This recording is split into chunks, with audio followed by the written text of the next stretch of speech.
Hello and welcome to Kids Heaven Public School online classes. This is chapter number 4 for class 8, and this is from the book It So Happened. Now, chapter 4 is an interesting dialogue conversation between two very important people. The title of chapter 4 is The Treasure Within. The treasure within. So before we begin the story, let's quickly look at these 2 points. Every child is a potential achiever and is different from other children in his lifestyle of learning and area of interest. अब देखें, हर बच्चा जो होता है, ठीक है, एक अलग ही उसमें पावर होती है, स्ट्रेंथ होती है, टैलेंट होता है, ठीक है, सीखने का. एंड जिस तरह से सीखता है, जो स्टाइल होता है लर्न करने का, वो भी अलग होता है. और सबके जो इंटरेस्ट होते हैं, हॉबीज़ होती हैं, वो भी अलग होती हैं. Read the interview that follows. It is based on a conversation between Miss Bela Raja, that is editor of Sparsh, a newsletter from the Resource Center, The Valley School, Bangalore. ठीक है, सो miss Bela राजा editor हैं एक newsletter की, ठीक है, बैंगलोर में, स्पार्श नाम से. And Mr. Hafeez, contractor, one of India's leading architects. Now, to tell you about Hafeez contractor, let me tell you in a nutshell. Hafeez contractor is an Indian architect. He has designed many skyscrapers in India and mostly in Mumbai city. As of 2019, he is the architect of the 3 tallest buildings in India. The 42 in Kolkata and the Twin Towers of the Imperial in Mumbai. He is of age 70. ठीक है, सो हाफिज सोराब इनका नाम है and ये एक architect है. India में जो सबसे टॉलेस्ट बिल्डिंग्स हैं वो इन्होंने डिज़ाइन करी थी, ठीक है, जैसे कि मुंबई में जो ट्विन टावर्स हैं जिनका नाम है द एम्पेरियल. ठीक है, सो ये एक इंटरव्यू है Hafeez Contractor and Miss Bela Raja में, इनके बीच में, ठीक है, एक इंटरव्यू है. So let us begin the interview. It is going to be in the form of a dialogue one by one. I hope you enjoy it. I will try my best to portray it to you in an interesting manner. So let us begin. First, Hafeez contractor was an unhappy schoolboy. Hafeez contractor जो थे, जब ये school जाते थे, ठीक है, जब ये स्कूल बॉय थे, मतलब कि जब छोटे थे, ठीक है, तो इनको जो है खुशी नहीं होती थी. अनहैप्पी मतलब खुशी नहीं, खुश नहीं थे ये. He loved doing things but detested mechanical learning. Mathematics gave him the shivers. उन्हें अलग अलग चीज़ें करने का शौक़ तो बहुत था, लेकिन उन्हें जो मैकेनिकल लर्निंग थी, जैसे कि मैथमेटिक्स होता था, उससे उन्हें बहुत प्रॉब्लम थी, उन्हें बिल्कुल पसंद नहीं करते थे, कांपते थे उससे. What his principal once said to him influenced him deeply. उनके स्कूल के जो प्रिंसिपल थे, उन्होंने उससे एक दफ़े एक ऐसी बात कह दी थी जिससे कि वो बहुत चेंज हुआ था, उनमें उनकी सोच बदली गई थी, उन पर बहुत असर हुआ था. ठीक है, so without delaying let us begin our story. Okay, so HC stands for Hafeez contractor and BR stands for Bela Raja. Okay, so now let us begin with the interview. So HC, as I said, don't forget in the middle, it stands for Hafeez contractor and BR stands for Bela Raja. Okay, so now HC starts. I used to have this terrible nightmare. Only now, over the last 4 to 5 years, it seems to have disappeared. So nightmare होते हैं जैसे कि रात में जो है बहुत डरावने सपने आते हैं किसी चीज़ से, जैसे हमें डर लगता है, ठीक है, तो उन्हें ऐसे ये सपने आते थे. एंड बस अभी का टाइम है, ओनली नाउ, 4 से 5 साल से जो ये नहीं आते, ठीक है, मतलब अब नहीं आते ऐसे nightmare. BR, what nightmare are you talking about and why do you think it has disappeared now? कैसे नाइटमेयर की बात कर रहे हैं, कौन से, एंड अब क्यों गायब हो गए वो, आपको ऐसा क्यों लगता है? नाउ हफीज सर कहते हैं, I used to get continuous nightmares about appearing for a maths examination where I did not know anything. Now the psych must have gotten over it. I don't have to think about education and there is absolutely no time to get nightmares. So nightmares जो आते थे, ठीक है, वो था कि एक maths exam के लिए वो जाते थे एंड उन्हें कुछ नहीं आता था उसमें. लेकिन अब जो साइक है, साइक मीन्स हमारी माइंड या मेंटालिटी, अब जो है जो साइक है वो इससे उभर चुकी है और अब नहीं सोचता मैं एजुकेशन के बारे में, पढ़ाई के बारे में, और अब टाइम ही नहीं है कि ऐसे ये डरावने सपने आए मुझे. Okay, now let's move on. Tell us something about your earliest memories in school. आपके स्कूल में जो आपकी मेमोरीज थी, बिल्कुल स्टार्टिंग की, शुरुआत की, वो बताएं. In the first and second year, I was a good student. After I reached the third standard, I simply lost interest and I never studied. So पहले एंड सेकेंड साल में तो मैं एक अच्छा स्टूडेंट था, लेकिन जब मैं थर्ड स्टैंडर्ड में पहुंचा, सिंपली लॉस्ट इंटरेस्ट, मेरा इंटरेस्ट ख़त्म हो गया एंड मैंने पढ़ाई नहीं की. I never studied. I used to be interested in games, running around, playing jokes and pranks on others. तो मुझे जो इंटरेस्ट था वो था गेम्स में और इधर उधर भागना और मजाक मस्ती करना औरों पर. I would copy in class during exam times. Exams के दौरान मैं कॉपी करता था. I would try to get hold of the examination paper that had been prepared and study it, as I could not remember things that had been taught to me in class. मैं किसी तरह exam paper ढूंढ निकालता था and उसके लिए practice करता था, प्रिपेयर कर रहा था, तैयारी करता था, ठीक है, क्योंकि मुझे जो है क्लास में पढ़ाई हुई चीज़ें याद नहीं रहती थी. Taught, that is the second form of teach, ठीक है, जो पढ़ाई जाती थी क्लास में. However, later, one sentence spoken to me by my principal changed my life. फिर भी एक ऐसा सेंटेंस था जो मेरे प्रिंसिपल ने मुझे कहा था जिससे कि मेरी लाइफ बदल गई. अब देखते हैं कि ऐसी क्या बात थी. When I approached my 11th standard, the principal called me and said, "Look here, son, I have been seeing you from day one." So जब मेरा 11th स्टैंडर्ड आया तो प्रिंसिपल ने मुझे बुलाया और कहा, देखो बेटे, मैं तुम्हें पहले दिन से देख रहा हूँ. You are a good student, तुम एक अच्छे स्टूडेंट हो, बट यू नेवर स्टडीड, पर तुमने कभी पढ़ाई नहीं की. I have taken care of you till today, अब तक तो मैंने तुम्हारा ख्याल रखा है, आज तक का, ठीक है. Now I can no longer take care of you, so you do it yourself. अब आगे मैं तुम्हारा ख्याल नहीं रखूँगा, सो तुम्हें खुद करना होगा सब कुछ. योरसेल्फ मतलब खुद से. He talked to me for 5 minutes. You don't have your father. Your mother has worked so hard to bring you up and paid all your fees all these years, but you have only played games. So, principal sir ने मेरे से 5 minute तक बात करी, ठीक है. वो कहते हैं कि तुम्हारे फादर नहीं हैं, तुम्हारी मदर ने बहुत मेहनत से काम किया है, तुम्हें बड़ा किया है और तुम्हारी सारी फीस जमा करी है इतने सालों से, और तुमने क्या किया है, तुमने सिर्फ खेला है. Now you should rise to the occasion and study. अब देखें यहाँ पर जो वर्ड्स यूज़ किए हैं, rise to the occasion. Rise means उठना या जागना, ठीक है. Occasion event and study. अब यहाँ पर क्या ओकेजन है, वो ये है कि आप 11th स्टैंडर्ड में आ गए हो.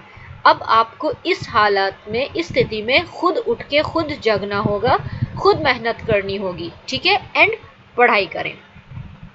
सो I used to be a very good sportsman. मैं एक बहुत बेहतरीन स्पोर्ट्समैन होता था, मतलब कि जो स्पोर्ट्स खेलते थे.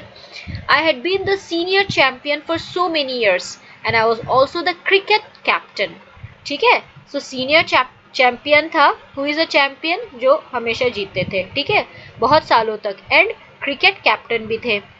I used to play every game, but that year I did not step out on to the field.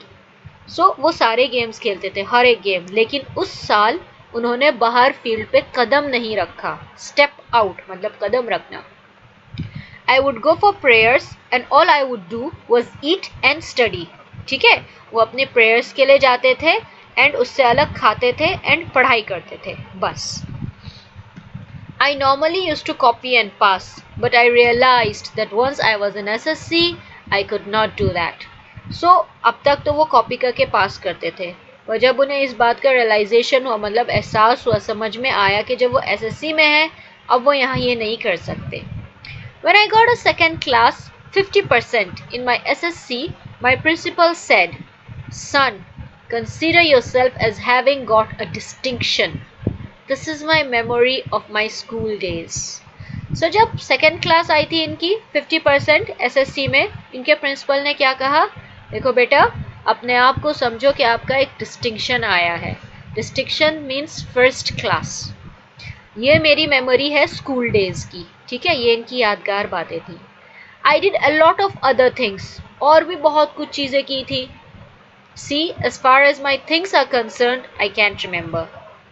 अब ये जो स्टेटमेंट है as far as my things are concern, इसका मतलब है कि मतलब पढ़ाई से अलग जो ये करते थे वो इन्हें याद नहीं. I can't remember. I forget things very easily, बहुत आसानी से चीज़ें भूल जाते हैं. To remember I have to see things as a photograph. And अगर कुछ याद करना है मुझे, ठीक है, तो वो मुझे एज एन इमेज इमेजिन करना पड़ता है, एज अ फोटोग्राफ देखना पड़ता है, ठीक है. I read a book and I can remember the matter as a photograph but not through my mind. That is how it works. So अगर ये कोई किताब भी पढ़ते हैं तो एज अ फोटोग्राफ उसे याद कर सकते हैं कि उस किताब में क्या था, लेकिन उसे जहन में रख नहीं सकते हैं. उनका ऐसा ही चलता था काम. सो अब बेला राजा पूछती है, When you were in school and you were doing bad, did the teachers pull you up and how did you feel? So जब स्कूल में थे एंड अच्छा परफॉर्म नहीं करते थे या कोई गलत हरकत करते थे तो क्या टीचर्स बुलाते थे एंड आपको कैसा लगता था, मतलब कि टीचर्स पनिश करते थे क्या एंड कैसा फील होता था. I never felt anything on being pulled up. I used to be so interested in playing. I would receive a caning every week. So क्या कहते हैं कि मुझे कभी बुरा ही नहीं लगा जब मुझे बुलाया जाता था या पनिश किया जाता था. मुझे खेलने में इतना ज़्यादा इंटरेस्ट था, मैं हर हफ्ते मेरी पिटाई की जाती थी. केनिंग का मतलब पिटाई होती है, ठीक है. When you knew that you had incurred the wrath of your teacher by not doing your homework or by behaving badly, when you knew you would get a caning, what was the state of your mind? अब देखें, जब आपको पता है कि आपने teacher को गुस्सा दिला दिया. wrath of your teacher means teacher को गुस्सा दिलाना, बिना अगर होमवर्क नहीं करते थे या गलत तरीके से बिहेव करते थे, ठीक है, या बुरा बर्ताव अगर करते हैं एंड आपको पता है कि आपको मारा भी जाएगा, पीटा जाएगा, तो उस समय आपको कैसा फील होता था, आपकी माइंड की क्या स्थिति होती थी. स्टेट ऑफ माइंड, ज़हनी स्थिति, या माइंड में क्या चल रहा है.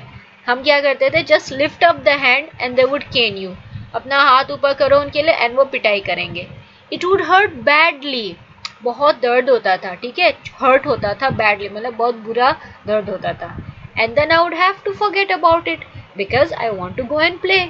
फिर मुझे उसके बारे में भूल जाना होता था क्योंकि मुझे तो बाहर जाके खेलना था, ठीक है. यू नेवर फेल्ट इनसिक्योर और थ्रेटेंड.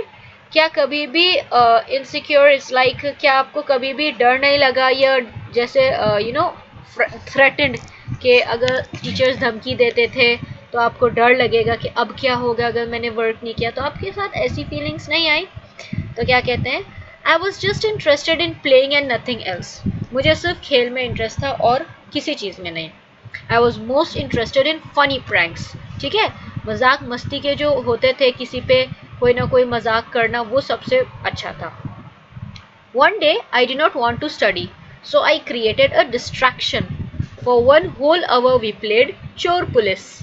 एक दिन मुझे पढ़ाई नहीं करनी थी तो मैंने एक डिस्ट्रैक्शन बना दिया. डिस्ट्रैक्शन वो होता है जैसे कि हम एक रुकावट पैदा करते हैं या ध्यान हटा देते हैं या कोई ऐसी चीज़ हो जो बहुत ज़्यादा इंटरेस्टिंग है पढ़ाई से, तो मैंने उसमें ध्यान लगा दिया सबका. सो 1 घंटे तक इन्होंने क्या खेला, चोर पुलिस.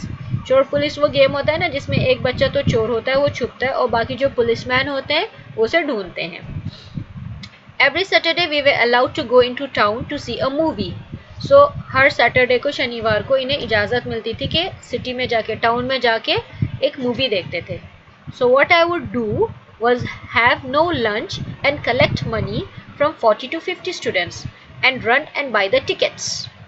So उस दिन ये क्या करते थे, घर पे खाना नहीं खाते थे, इंस्टेड 40-50 बच्चों से पैसे लेते थे और जाके टिकट्स ले आते थे. और अपनी वापसी पे, ऑन माई वे बैक, वापसी पे I would eat to my heart's content, ठीक है, अपना दिल भर के खाते थे। अब हर्ट्स कंटेंट का यहाँ पर क्या मतलब है कि जितना चाहे खाते थे, ठीक है, जितना दिल किया, जितना मन किया, सब खाते थे। I use to be the leader of a gang, ठीक है, तो मतलब इनका ग्रुप भी था एंड ये उसके लीडर थे, जिसे हम गैंग कहते हैं ना, 4-5 बच्चे अपने दोस्त इकट्ठे होकर एक गैंग बना लेते हैं, इस तरह से। We would have gang fights and plan strategies, ठीक है, सो थोड़ी बहुत लड़ाई भी होती थी गैंग्स में एंड स्ट्रेटजीज प्लान करते थे, मतलब के तरीके कि कैसे जीतेंगे उन फाइट्स को, strategies. These things used to interest me more than my any academics. इन चीज़ों में मुझे बहुत ज़्यादा इंटरेस्ट था किसी भी पढ़ाई से। एकेडमिक्स का मतलब होता है कोई भी एजुकेशनल मैटर, जैसे कि बुक्स हो, डिस्कशंस हो, सो इन सब चीज़ों में इंटरेस्ट नहीं था जितना इन गेम्स में था, गैंग्स में, फाइटिंग में, इन सब चीज़ों में। Okay, so students used my textbooks for the following year because they were almost brand new. I probably opened them one day before exams. So इनकी जो बुक्स होती थी अगले साल जो है बच्चे उन्हें यूज़ कर लेते थे क्योंकि वो नियरली नई ही थी, ब्रांड न्यू मतलब नई ही थी। आई प्रोबेबली, इन्होंने शायद बस एग्ज़ाम से एक दिन पहले ही वो बुक्स खोली थी, ठीक है। सो इसके बाद आता है हमारा कॉम्प्रिहेंशन चेक, जिसमें क्वेश्चंस हैं पार्ट 1 से रिलेटेड, ठीक है। अब पार्ट 2 देखते हैं कि पार्ट 2 में क्या है। He stumbled on architecture because he knew little French and less German. He was offbeat even in the pranks that he played on others. When he found his calling, there was no looking back. अब देखें, हमें ये पता है कि Hafeez contractor एक architect हैं, सो उनका जो है आर्किटेक्चर में इंटरेस्ट कैसे पैदा हुआ। ओके, सो आर्किटेक्चर उनके रास्ते में कैसे आया।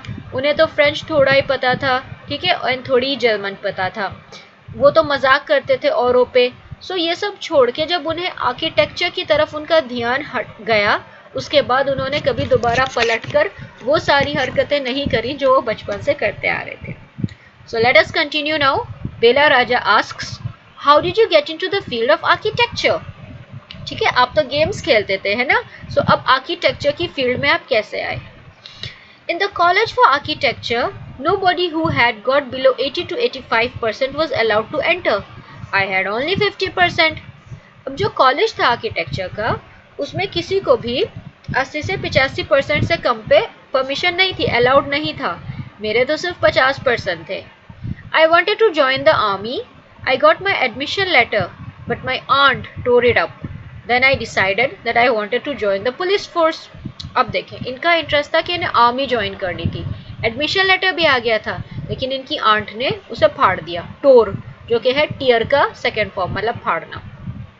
फिर ये क्या फैसला करते हैं कि इन्हें पुलिस फोर्स ज्वाइन करनी है। अब इनकी मदर क्या कहती हैं वो देखते हैं।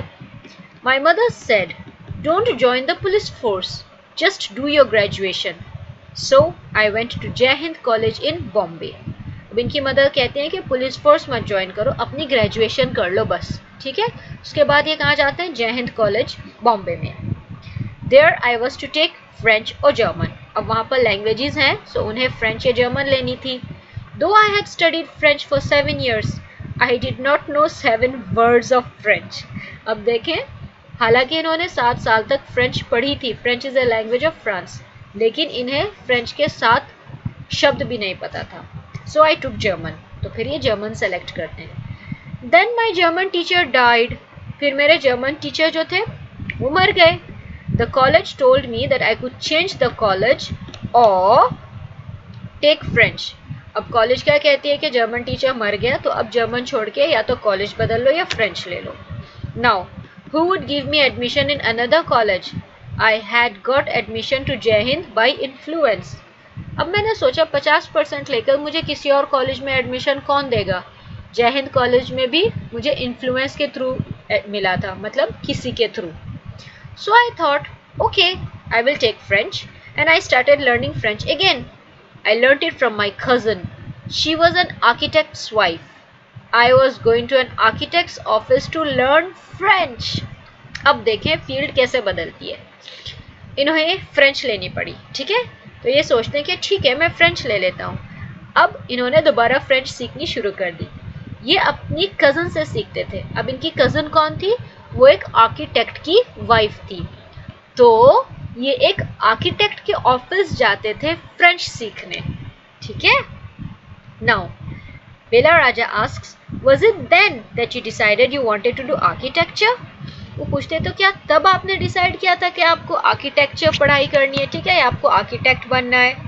अब क्या कहते हैं, actually it happened quite by chance, ठीक है, असल में ये बाय चांस हो गया, ठीक है। In the architects office I saw somebody drawing a window detail. A window detail is a very advanced drawing. अब जब मैं आर्किटेक्ट के ऑफिस में था, मैंने देखा कि कोई एक शख्स जो था वहाँ पर एक खिड़की की डिटेल्स बना रहा था, ड्रॉ कर रहा था, और जो खिड़की की डिटेल होती है वो बहुत एडवांस्ड ड्राइंग होती है। I told him that his drawing was wrong, that the window he had drawn would not open. So ये क्या करते हैं, उसे बताते हैं कि ये जो ड्राइंग है ये गलत है, इस ड्राइंग में जो खिड़की है वो खुलेगी नहीं। मतलब जो डायग्राम बनाया था उस बंदे ने, जब उसे असल में बिल्ड करेंगे, कंस्ट्रक्ट करेंगे, तो खुलेगी नहीं। He then had a bet with me and later he found that indeed his drawing was wrong. अब वो क्या करता है, वो शर्त लगाता है मेरे साथ कि नहीं खुलेगी खिड़की, लेकिन बाद में पता चलता है कि वाकई में उसकी ड्राइंग गलत थी। My cousin's husband was surprised. अब जो कज़न के हस्बैंड थे उन्हें बड़ी हैरत हुई। He asked me to draw a few specific things which I immediately did. अब वो क्या कहते हैं, वो मुझसे कहते हैं, वो कुछ खास चीज़ें, अलग अलग टाइप की चीज़ें मुझे कहते हैं बनाने के लिए, जो मैंने फ़ौरन बनाई। Immediately means फ़ौरन। He asked me to design a house and I designed a house. उन्होंने कहा एक हाउस का ड्राइंग बनाओ, वो मैंने बना दी। After that he told me to drop everything and join architecture. उसके बाद उन्होंने मुझसे कहा सब कुछ छोड़ दो और आर्किटेक्चर ज्वाइन कर लो। And we went to meet the principal of the college. फिर हम प्रिंसिपल से मिलने जाते हैं उस कॉलेज के। We went to meet the principal. The principal warned me, I will allow you to take part in the entrance exams, but if you do not do well, I will not allow you to join. ठीक है, अब principal कहते हैं कि मैं तुम्हें entrance exams में हिस्सा लेने के लिए परमिशन दूंगा, ठीक है, मतलब एग्ज़ाम लिखने के लिए, बट अगर तुम्हारी परफॉर्मेंस अच्छी नहीं हुई तो तुम्हें मैं ज्वाइन नहीं करने दूंगा, ठीक है। नेक्स्ट वीडियो में देखेंगे कि रिजल्ट क्या आता है, ओके।